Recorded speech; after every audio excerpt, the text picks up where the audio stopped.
예수를 믿는 것보다 더 큰 축복이 없습니다.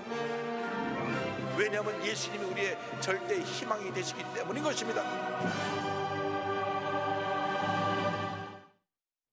오늘 은혜 받으실 말씀은 전도서 3장 10절에서 13절까지 말씀입니다.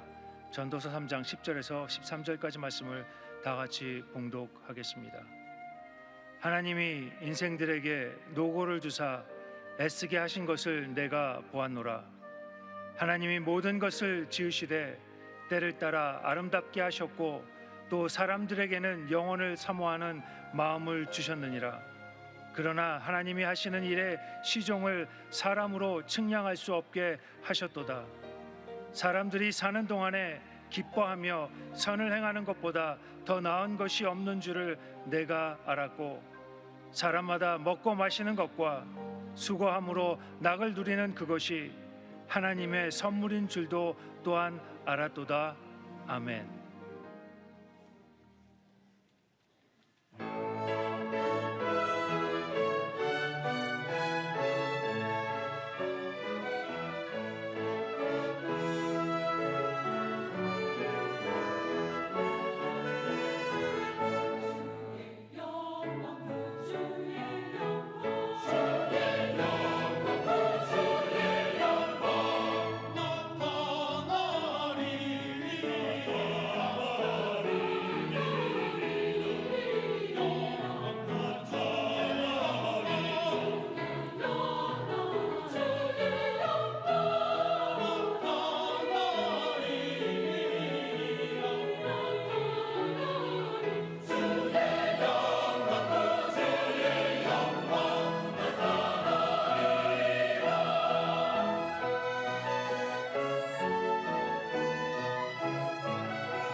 할렐루야. 우리 함께 영광 돌립니다. 할렐루야. 한번 따라하시기 바랍니다. 오늘 우리에게 좋은 일이 일어납니다. 오늘 우리에게 반드시 좋은 일이 일어납니다. 믿음으로 고백하면 그 고백한 것이 이루어지는 것입니다. 주 너를 지키리 아무 때나 어디서나 주 너를 지키리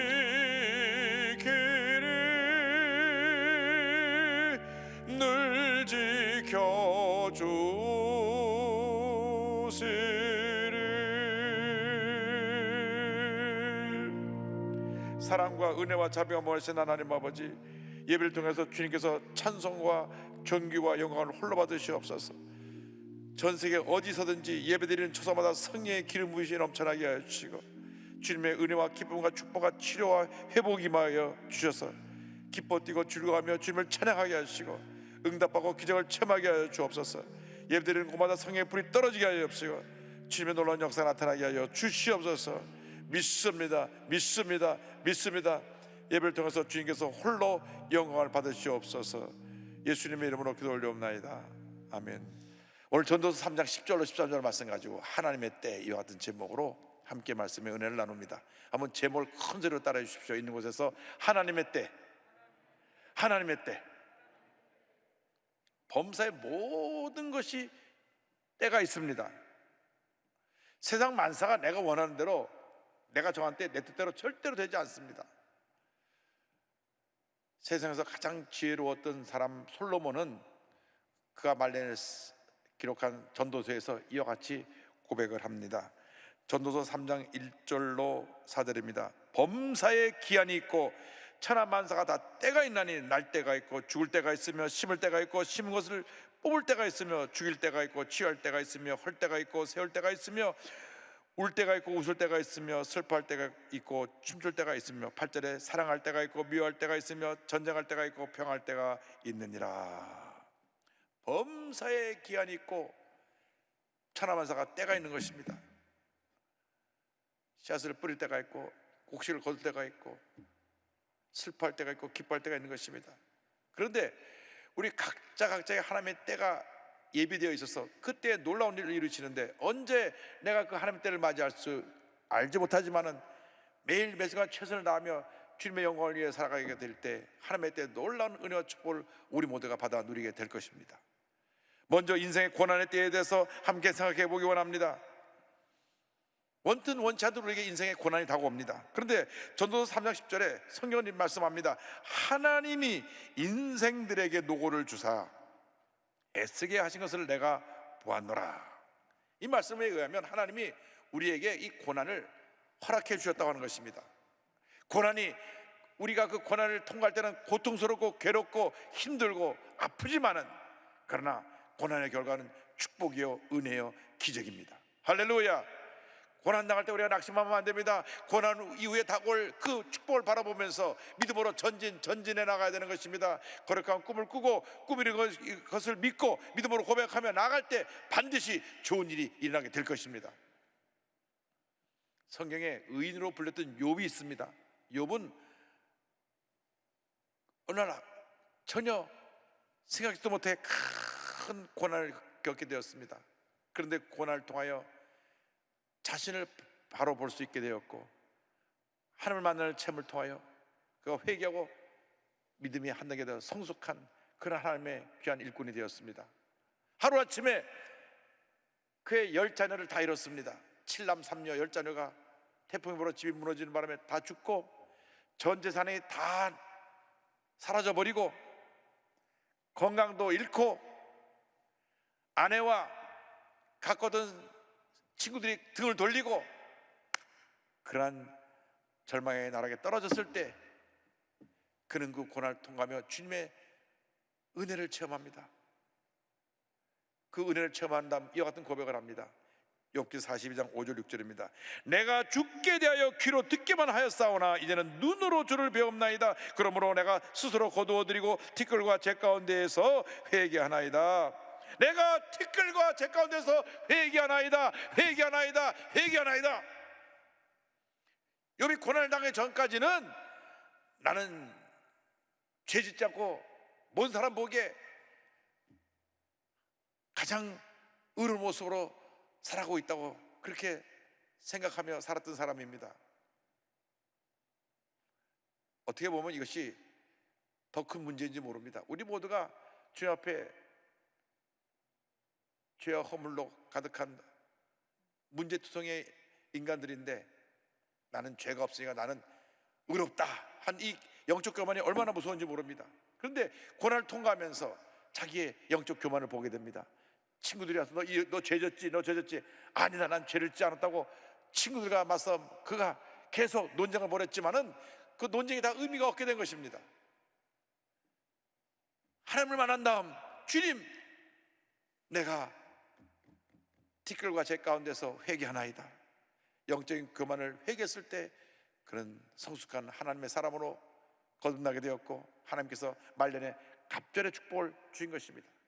고난이 고난으로 끝나는 것이 절대 아닙니다. 고난을 잘 참고 견디고 극복하면 반드시 좋은 일이 일어날 것입니다. 할렐루야. 고난을 통하여 주의 말씀을 깨달아 알게 되고, 나의 고집과 교만과 불순종을 깨뜨리고 회개하게 되고, 믿음이 성장하게 되고, 모든 게 합력한 선을 이루게 되고, 좋은 일이 우리에게 다가오게 되는 것입니다. 그래서 로마서 5장 3절로 4절은 우리가 당하는 고난에 대해서 이와 같이 말씀합니다. 다만 이뿐 아니라 우리가 환난 중에도 즐거워하나니 이는 환난은 인내를, 인내는 연단을, 연단은 소망을 이루는 줄 알미로다.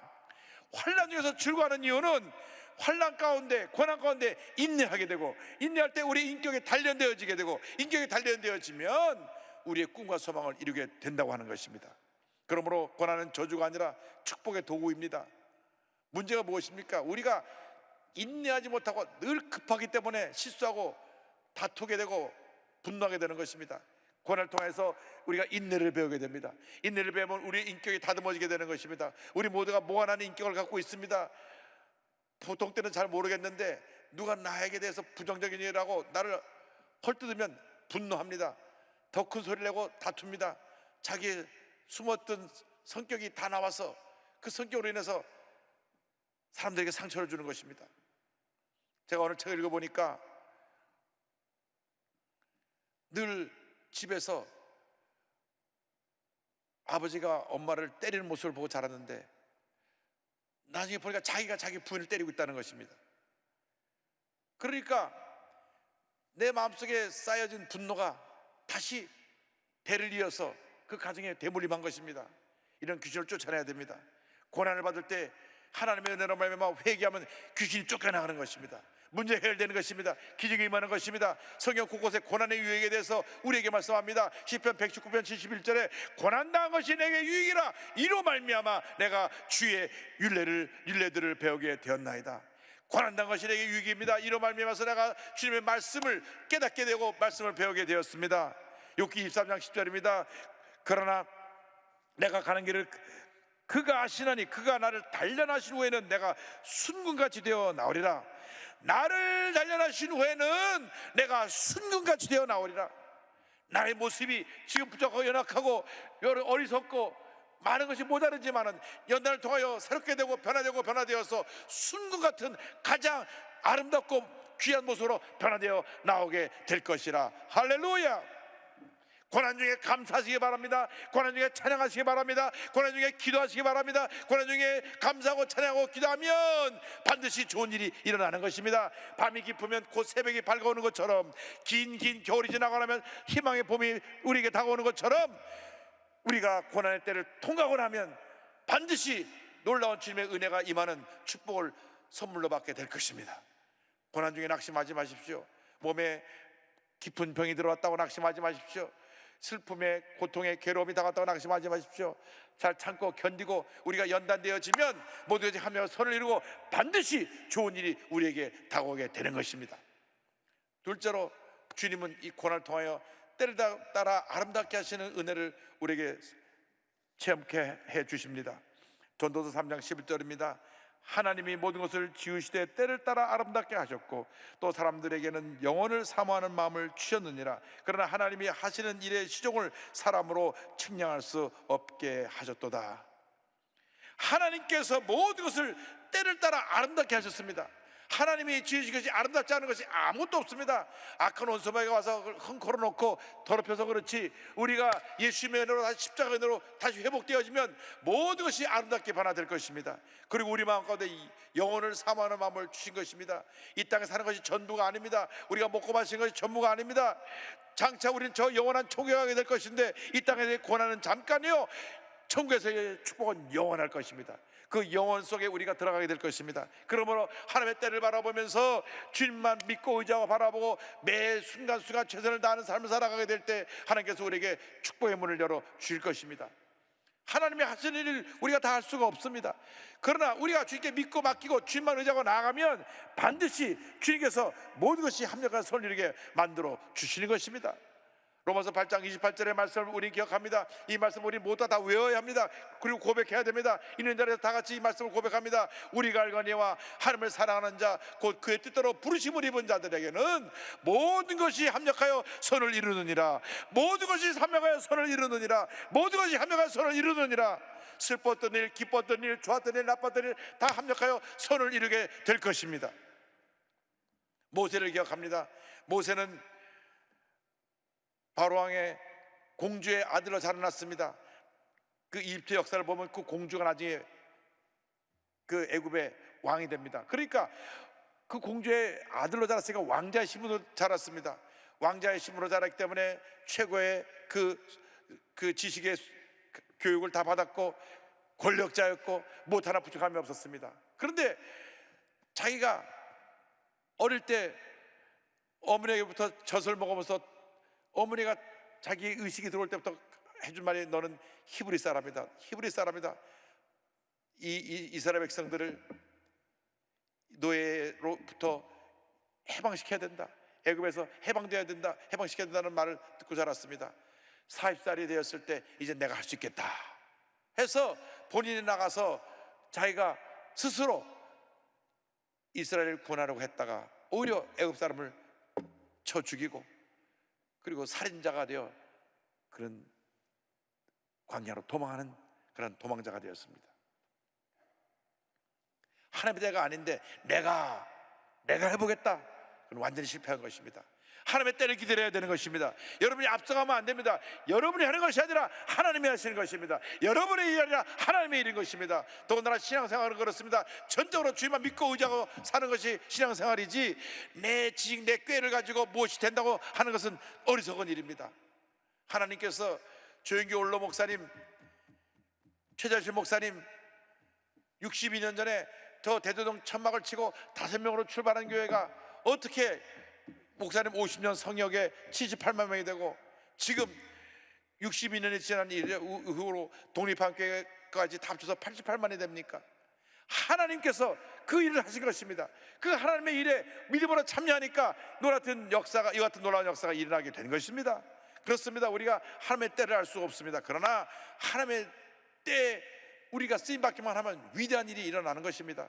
모세가 광야에 쫓겨나가서 도망자의 신세가 되어서 정말 적박한 환경에서 외로움과 싸우며 40년을 보냅니다. 인생을 살아가면서 가장 힘든 것이 뭐냐면 외로움입니다. 외로움.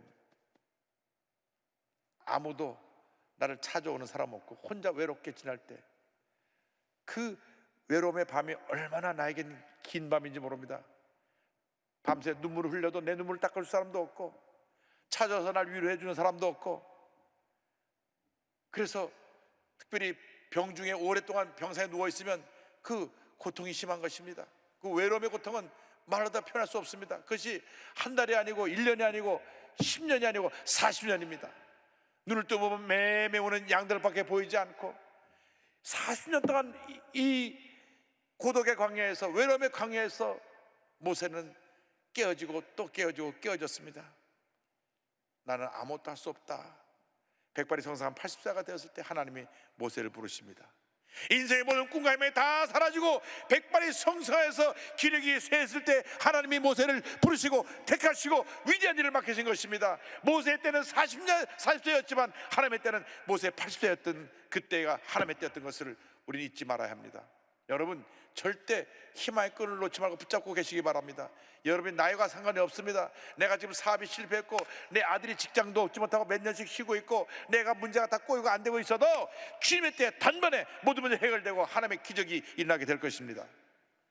사도행전 7장 30절 말씀을 우리가 기억합니다. 40년이 참에 천사가 시내산 광야 가시나무 떨기 불꽃 가운데서 그에게 보인 것을 34절에 내 백성이 애굽에서 괴로움을 받고 내가 확실히 보고 그 탄식하는 소리를 듣고 그들을 구원하려고 내려왔노니 이제 내가 너를 애굽으로 보내리라 하시니라.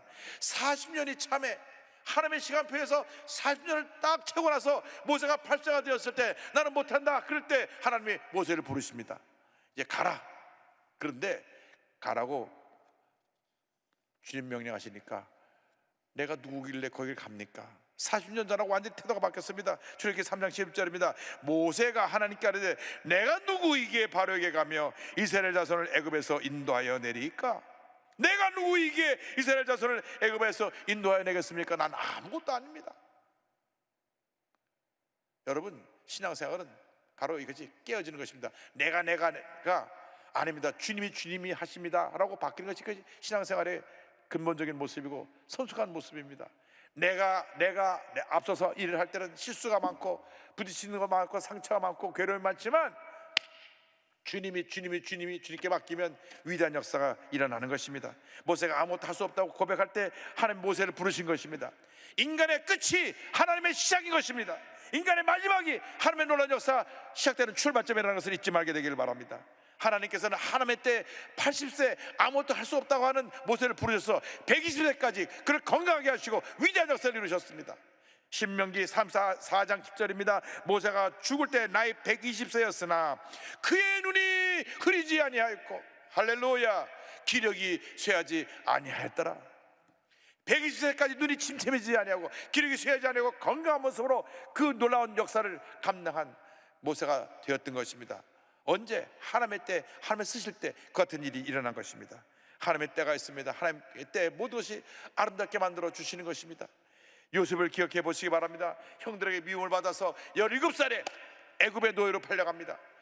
가진 고생을 하면서 그래 주인에게 눈에 들어서 그런 가정 총무까지 올라갔는데 주인 하나님이 또 모함을 해서 감옥에 집어넣습니다. 그 기간이 모두 합쳐서 13년입니다 13년 동안 노예로 죄수로 정말 말할 수 없는 연단과 고난을 받으며 살았습니다. 그런데 그가 갇힌 감옥은 일반 좀도둑이 들어가는 감옥이 아니라 바로 왕의 신하 가운데 잘못한 사람들, 관원들을 집어넣는, 요즘 말하면 공직자만 잡아넣는 감옥이고, 그 감옥에는 관리를 누가 하느냐? 이 시위대장, 요즘 말하면 우리 경호처장, 이 사람이 담당하는 감옥입니다.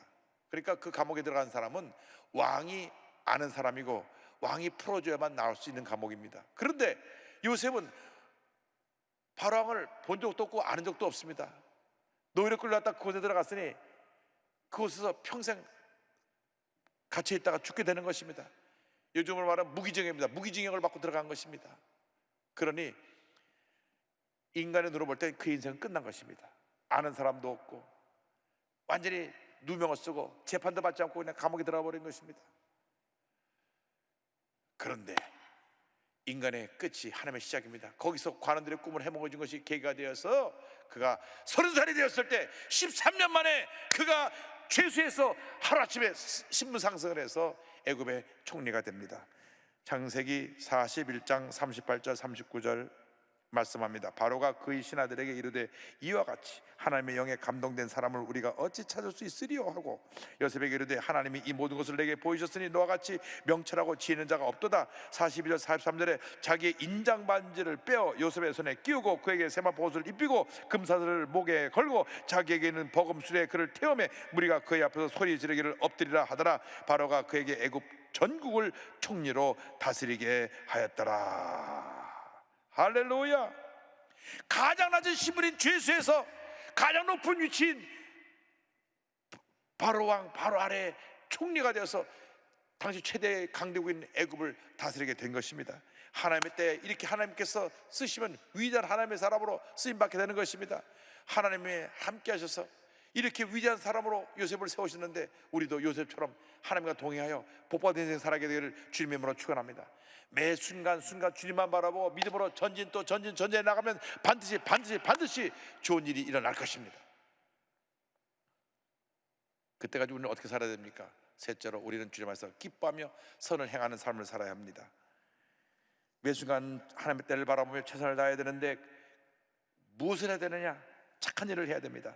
전도서 3장 12절입니다. 사람들이 사는 동안에 기뻐하며 선을 행하는 것보다 더 나은 것이 없는 줄을 내가 알았고. 남은 여생 주님 안에서 기뻐하며 착한 일을 하는 우리 모두가 되기를 바랍니다. 사도 바울이 빌립보 교회에 편지를 보냅니다. 편지를 보내는 장소는 감옥입니다. 감옥에 있는 사도 바울이 감옥 밖에 있는 빌립보 교회에 편지를 보내면서 결론 부분에 말합니다. 4장 4절에 주 안에서 항상 기뻐하라. 내가 다시 말하노니 기뻐하라. 주 안에서 항상 기뻐하라. 기뻐하라. 기뻐하라. 기뻐하라. 우리가 기뻐할 때 주님의 일을 잘 감당할 수가 있습니다. 우리가 성령으로 충만하면 기쁨이 우리에게 선물로 주어지는 것입니다. 기쁨이 사라지면 기쁨을 회복해서 우리 기도하고 또 기도해서 기쁨을 회복해야 되는 것입니다. 기쁨이 충만하게 되면 그 기쁨을 갖고 나가서 주님의 일을 할 수 있습니다. 히브리서 13장 16절입니다. 오직 선을 행함과 서로 나누어 주기를 잊지 말라. 하나님은 이 같은 제사를 기뻐하시느니라. 선을 행함과 사랑 나눔의 삶을 살아가는 우리 모두가 되어야 합니다. 이번 겨울은 코로나19로 인해서 그 어느 때보다도 춥고 떨리고 배고픈 그러한 겨울이 될 것입니다. 긴 겨울이 될 것입니다. 이 추운 겨울에 고통당하는 우리 이웃들을 돌봐야 합니다. 아무도 돌봐주는 사람 없이 홀로 사는 독거노인들, 서울역 쪽 방촌에 가보니까 한 평 반짜리 한 평 반에 한 분이 사시는데, 그런 그 쪽 방촌에 750세대가 있습니다. 다 화장실도 없고 아무것도 없는 그 1.5평짜리 혼자 겨울을 지내셔야 되는데 제대로 난방되지 않아서 그냥 전기 담요 덮고 지내야 되는 그런 독거노인들이 있습니다. 저희 교인이 두 분이나 거기 계시더라고요. 부형님이 자유를 찾아서 탈북해온 3만 5천 명 탈북자 세터민들, 한국 사회가 그들을 따뜻하게 품어주지 못하니까 그들이 모두 절망 가운데 헤매고 있습니다. 대부분 예수 믿고 남한으로 내려왔는데 받아주지 않으니까 떠돌이 생활하다가 다시 신앙 없는 옛날의 모습으로 돌아가고 절망 가운데 살고 있는 분이 있고, 어떤 사람은 도로 북한으로 들어가고 어떤 사람은 다른 나라로 가버리고. 우리가 잘못한 것입니다. 우리 예수 믿는 사람들 1차 만에 잘못해서 그 같은 문제와 아픔이 우리에게 있는 것입니다. 통일한다고 하면서 자유를 찾아온 사람조차 품지 못하는 것이 무슨 통일을 우리 얘기할 수가 있겠습니까? 200만 외국인 노동자들 얘기를 들어보니까 그 중에 불법 체류자가 되어서 아이를 낳으면 그 아이는 그 어디도 등록되지 않았기 때문에 병원에도 못 간다고 합니다. 아이가 태어났는데, 한국에서 태어났는데 아무것도 흔적이 없어요. 그래서 제가 얘기했습니다. 우리나라에서 태어나기만 해도 그래도 가영주권이라도 줘서 여기 있는 동안엔 좀 살 수 있게끔 해주고 교육이라도 받게 좀 해주자. 몸에 장애를 가진 분들, 또 병으로 누워있는 분들, 소년소녀 가장들, 고개만 돌리면 얼마나 많은 사람들이 우리의 사랑을 필요하고 있는지 모릅니다. 그들을 사랑으로 섬겨야 되는 것입니다. 로마서 12장 12절 13절입니다. 소망 중에 즐거워하며 환난 중에 참으며 기도에 항상 힘쓰며 성도들의 쓸 것을 공급하며 손대접하기를 힘쓰라. 지금이야말로 우리가 흩어져서 예수의 사랑을 실천할 때입니다. 왜 한국 사회가 코로나19로 말해서 교회를 이렇게 비판하고 공격하고 있습니까? 우리가 잘못해서 그렇습니다. 우리가 평상시에 사랑을 실천하고 많은 사람들을 섬겼더라면 오히려 사회가 우리를 보호해 줬을 텐데, 우리끼리 여기가 좋사오니 먹고 마시고 즐거워하며 우리끼리 우리의 사랑을 나누기 때문에 믿지 않는 사람들이 저 사람은 끼리끼리 자기들밖에 모른다. 그래서 이번에 코로나19 통하면서 교회가 그렇게 문매를 맞게 된 것입니다. 지금이야말로 다시 교회가 일어나서 흩어진 교회가 되어서 사회 곳곳에 들어가서 사랑으로 섬겨야 됩니다. 문제 있는 사람, 병든 사람, 소외된 사람, 상처 입은 사람을 섬겨야 됩니다. 그래서 이 사회를 발칵 뒤집어 놓고 변화시켜서 제2의 놀라운 부흥역사를 이루는 그런 계기를 마련해야 될 것입니다. 지금이야말로 전도할 때이고, 지금이야말로 부흥할 때이고, 지금이야말로 모든 것이 새로워질 때인 것을 잊지 않게 되기를 바랍니다. 우리가 이제는 서로 사랑하고 용서하며 살아야 됩니다. 예수 믿는 사람끼리 다투고 미워하고 물고 뜯으면 안 됩니다. 시편 34편 14절입니다. 악을 버리고 선을 행하며 화평을 찾아 따를지어다. 로마서 12장 17절 18절입니다. 아무에게도 악을 악으로 갚지 말고 모든 사람 앞에서 선한 일을 도모하라. 할 수 있거든 너희로서는 모든 사람과 더불어 화목하라. 미움과 분노로 가득한 세상입니다. 우리는 예수님의 사랑을 가지고 서로 사랑하고 용서하며 살아야 될 것입니다. 이번 성탄은 사랑과 용서, 기쁨, 평안, 치료와 회복이 넘쳐나는 그러한 성탄이 되기를 주님의 이름으로 축원합니다. 1999년 7월 4일 미국의 독립기념일 날이 주일날이었는데 블루밍턴 한인교회에서 예배를 드리고 나오는 윤원준 형제를 백인 우월주의자가 총을 난사해서 죽였습니다. 벤자민 스미스라고 하는 사람인데 그 기록을 보니까 그 청년을 쏴 죽이고 본인은 자살했어요.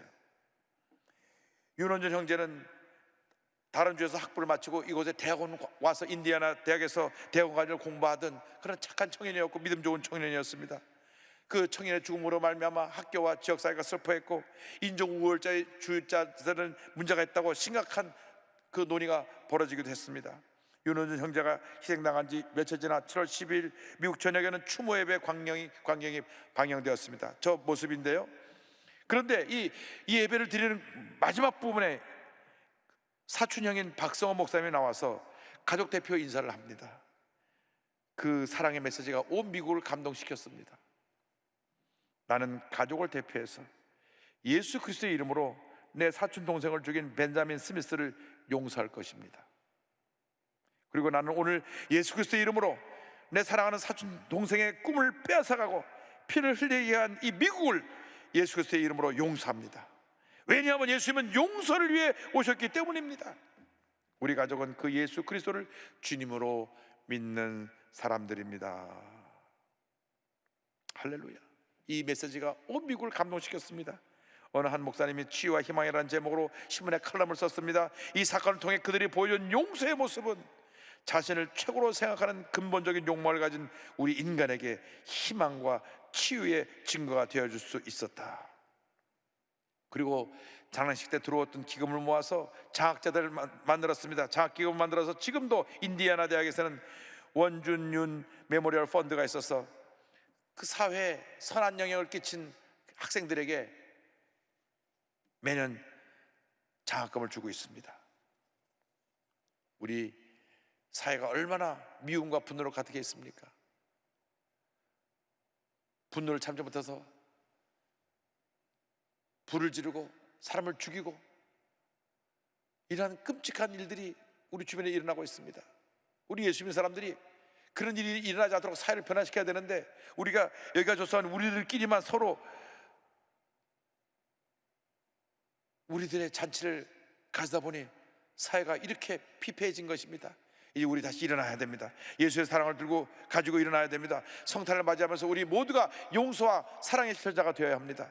특별히 우리 예수 믿는 사람끼리 서로 물고 뜯고 미워하고 다투지 말고 철저하게 회개하고 이제는 사랑으로 하나 되고 화목하고 용서하며 우리 모두가 손에 손 잡고 거룩한 믿음의 행진, 사랑의 실천을 이루어 나가야 할 것입니다. 주님이 주신 우리의 거룩한 꿈과 소망을 가지고 주님 이 꿈과 소망이 이루어지게 하여 주옵소서. 여러분들이 이 세상을 변화시키는 그 사랑의 일꾼들이 될 수 있습니다. 여러분들이 예수님의 십자가를 이 세상에 실천한 그 길은 희생하고 섬기는 것입니다. 여러분 모두가 거룩한 꿈을 갖고 이제는 우리를 통하여 우리 한국의 미래가 바뀌어지고 우리를 통하여 한국의 모든 이 갈등과 장벽이 무너지고 우리를 통하여 모든 다툼과 상처와 고통과 괴로움이 사라지고 주님의 치유와 회복이 풍성하게 임할 것을 우리 모두가 믿음으로 바라보게 되기를 바랍니다. 하나님께서 우리 모두에게 그 같은 복을 내려 주실 것입니다. 주여 지난 밤 내 꿈에 배었으니 그 꿈 이루어 주옵소서. 밤과 짐의 계시로 보여주사 항상 은혜를 주옵소서. 우리의 손을 들고 찬양합니다. 나의 놀라운 꿈 정령남이 끼는 장차 그 은혜 받을 편이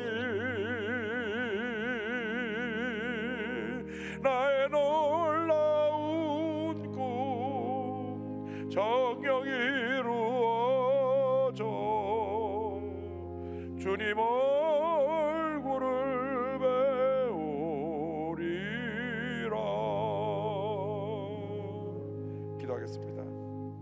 사랑이 원하시는 하나님 아버지, 예수님은 우리 위해서 이 땅에 오셔서 그 가진 고난 당하시고 멸치천대 받으시고 십자가에서 두 손과 두 발에 못이 박혀 피 흘리며 돌아가시기까지 우리를 사랑하고 또 용서하셨는데, 마지막 주님께서 용서의 본을 보여주셨는데 우리는 무엇이 잘나서 아직도 분노에 가득해서 참지 못하고 용서하지 못하고 다투고 욕하고 싸우고 상처를 주고받는 그런 모습인지 주님 용서하여 주옵소서.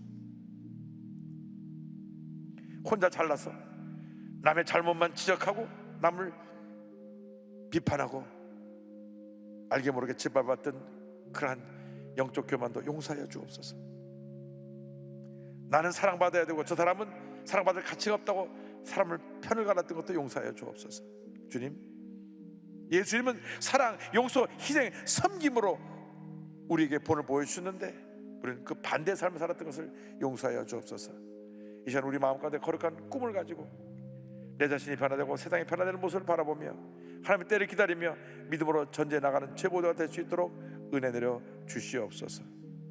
예수님의 이름으로 기도 올리옵나이다. 아멘.